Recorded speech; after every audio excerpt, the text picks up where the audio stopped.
बिस्मिल्लाहिर्रहमानिर्रहीम। अस्सलामु अलैकुम नाज़रीन, मेरा नाम इरफ़ाक मीर है और आप मेरा ऑफिशियल यूट्यूब चैनल देख रहे हैं। आप सबका बहुत ज़्यादा शुक्रिया कि वीडियो देखने के लिए आपने अपना कीमती वक्त निकाला। उम्मीद करता हूँ आप अपनी फ़ैमिली के साथ खुश खुर्रम ज़िंदगी गुजारे होंगे। अल्लाह पाक आपको आपकी फ़ैमिली के साथ हमेशा हंसता और मुस्कुराता रखे। नाज़रीन, 3 अहम टॉपिक जिसके ऊपर आज मैं बात करूँगा। एक तो तहरीक लब्बैक पाकिस्तान के जितने भी कारकुनान हवेलिया में गिरफ़्तार हुए हैं, उनके साथ जेल में जो बदतरीन सलूक किया गया है उसके ऊपर मैं बात करूँगा, और उनकी जो हालत थी अदालत में, जिस तरह उन्हें लाया गया है वो काबिल मज़म्मत है, उस चीज़ के ऊपर बात करूँगा। और उसके बाद ये जो सारा मामला हवेलिया में हुआ है, इसको एक फ़िरका वारियत का रंग दिया जा रहा है, लेकिन उसको तहरीक लब्बैक की क़यादत ने एक बड़ा बयान देते हुए बिल्कुल नाकाम कर दिया है।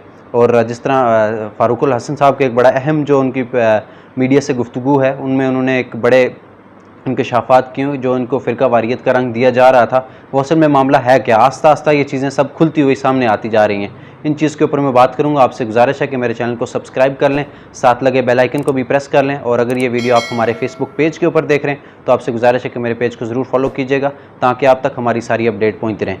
नाज़रीन, सबसे पहले तो बात करते हैं जो तहरीक लब्बैक पाकिस्तान के जितने भी कारकुनान को गिरफ़्तार किया गया है, वो उस दिन जो अतवार वाला दिन था उस दिन भी गिरफ़्तारियाँ हुई, उसके बाद भी कुछ गिरफ़्तारियाँ हुई।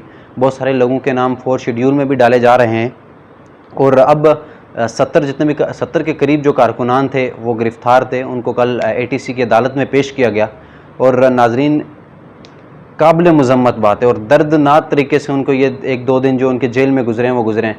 और जब अदालत में उनको पेश किया गया तो प्यास से उनकी बुरी हालत थी, उनको पानी तक नहीं पिलाया गया। और जितने भी ज़ख्मी थे उनकी ज़ख्मों के उनको बल्कि अस्पताल नहीं ले जाया गया। और जो ज़्यादा जिनको ज़ख्मियाँ हुई थी, तो एक तो वो ज़ख्मी हैं, वो कहाँ भागने हैं, उनको हथकड़ियाँ लगा कर उनको अस्पताल लेके जाया गया है।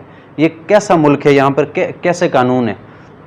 और जब वो अदालत में पेश हुए तो जज साहब ने उनको सबसे पहले कहा है कि यार इनको पहले पानी पिलाया जाए। तो ये सूरत हाल, ये रवैया जो तहरीक लब्बैक पाकिस्तान के जितने भी कारकुनान हैं उनके साथ अपनाया गया, इन्होंने क्या जुर्म किया था। और एक चीज़ बड़ी काबिल गौर है कि यहाँ पर किसी जानवर के साथ कोई बुरा सलूक कर देता है तो ह्यूमन राइट्स वाले आ जाते हैं। यहाँ पर बड़े बड़े जो अदारे हैं वो उठ खड़े होते हैं कि ये जुल्म हो रहा है, ये क्या हो रहा है। तो ये जो इंसान है इनके साथ ऐसा बर्ताव क्यों किया जा रहा है। जो लोग ज़ख्मी हैं पहले उनकी ज़ाहिर बात है ट्रीटमेंट की जाए। यहाँ पर पाकिस्तान के करोड़ों रुपया पाकिस्तान के ख़जानों से जो लूट कर लोग लेके गए, उनको बड़े प्रोटोकॉल के साथ हुकूमती जहाज़ों में बिठाकर बाहर लेके जाया जाता है। लेकिन ये छोटे से लोग जो झंडे उठाकर नबी पाक सल्लल्लाहु अलैहि वसल्लम की आमद के नारे लगा रहे थे, उनके साथ ये ऐसा सलूक क्यों किया जा रहा है इस गवर्नमेंट में। मुझे तो एक चीज़ की बड़ी हैरानगी है नाजरीन, कि तहरीक लब्बैक पाकिस्तान वो जमात है जिसके ऊपर मीडिया भी नहीं बोलता। अब एक चीज़ बड़ी काबिल गौर यहाँ पर यह है कि शहबाज गिल साहब, जिनके ऊपर पूरा मीडिया भी उनके हक़ में बोलता रहा, बड़े साफ़ी उनके हक़ में बोलते रहे, बड़ी एक PTI की पूरी क़यादत उनके हक़ में बोलती रही, प्रेस कॉन्फ्रेंस करती रही।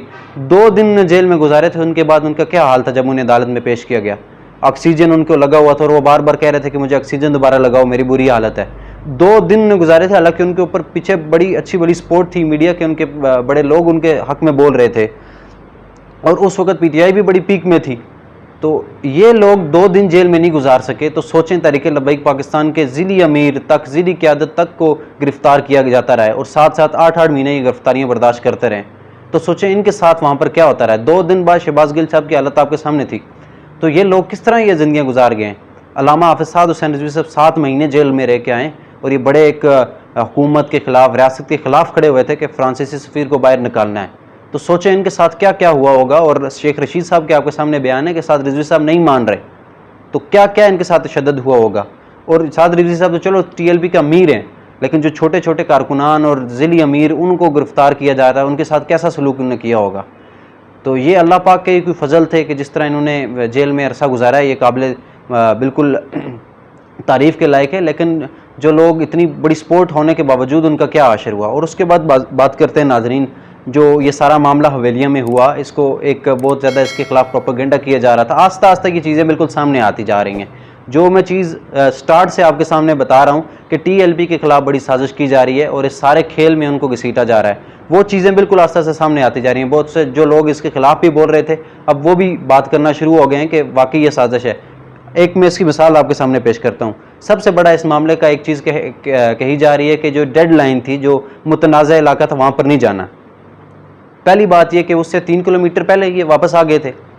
ठीक है, साद रिजवी साहब का आपके सामने है बयान। और उसके बाद इससे भी अहम चीज़ पता है क्या है कि जो मुतनाज़ इलाका था वो इस वजह से कि दूसरे मसाले के लोग ज़हरी बातें वहाँ पर थे, तो वहाँ पर जो मरकज़ था वो सिपह सहाबा वालों का था, और उनकी जितनी भी क़यादत है जो मुआविया आज़म साहब हैं, औरंगज़ेब फ़ारूकी साहब हैं, उनकी कॉल्स जो फ़ारूकुल हसन साहब को आई हैं जो रुकन शूरा हैं कि हमें आपके जुलूस से कोई मसला नहीं है, बल्कि अगर आप ऐसा ये खेल खेलना चाह रहे हैं तो हम खुद आ जाते हैं आपको लेने के लिए, या फिर जिस मस्जिद के ये कह रहे हैं कि वहाँ तक नहीं जाना, उनकी जितनी भी इंतज़ामिया उनको भेज देते हैं। तो ये सरासर एक खेल खेला जा रहा है कि मसल की जंग बनाकर आपस में, तो इस सारे मामले को वो एक रंग दिया जा रहा है। और फ़ारूकुल हसन साहब ने मीडिया से गुफ्तगू करते हुए ये कहा कि अब देखें, लाहौर में तहरीक लब्बैक पाकिस्तान के बड़े बड़े जलसे, बड़े बड़े जुलूस गुजरते हैं, मेन शाहराहों से गुजरते हैं, वहाँ पर हर मसलक के लोग हैं, काबिल इज़्ज़त हैं सब, तो ज़ाहिर बात उन्होंने कभी एहतजाज नहीं किया। तो ये कैसा मामला है? पाकिस्तान में किसी जगह ये कोई हालात नहीं है जिस जगह जुलूस आका की आमद का निकल सकता है, ज़ाहिर बात है। तो इसको एक सिर्फ महज रंग देने की कोशिश की जा रही है। अल्लाह पाक हम सब का हामी और नासिर हो। अपनी कीमती राय का इजहार कमेंट सेक्शन में ज़रूर कीजिएगा और मुझे इजाज़त दीजिए। अल्लाह हाफिज़।